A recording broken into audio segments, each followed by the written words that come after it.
Walaupun di bulan Ramadan, Presiden PAS, Tan Sri Abdul Hadi Awang mengeluarkan pelbagai dakwaan, termasuk kononnya ekonomi dikuasai bukan Islam. Keadaan ekonomi hari ini dikuasai oleh kalangan bukan Islam dan pendidikan yang melemahkan umat Islam serta dirancang strategi politik untuk merampas kuasa Islam. Hadi yang juga ahli Parlimen Marang itu berkata, walaupun dalam keadaan nisbah umat Islam berbangsa Melayu masih majoriti besar, hilang kedaulatan rajanya dan kehebatan politik bangsanya yang menganut Islam. Dalam masa sama, pemimpin Blok Perikatan Nasional PN berkenaan turut menyentuh mengenai penyakit cintakan duniawi serta menyebut tentang tindakan terhadap individu yang menghina Islam.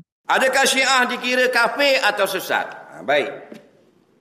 Orang Syiah jangan marah aku pula. Marah tukang tanya. Ulama-ulama berselisih pada masalah Syiah ini kafir atau tidak kafir. Pandangan yang ramai gini, semua Syiah kafir.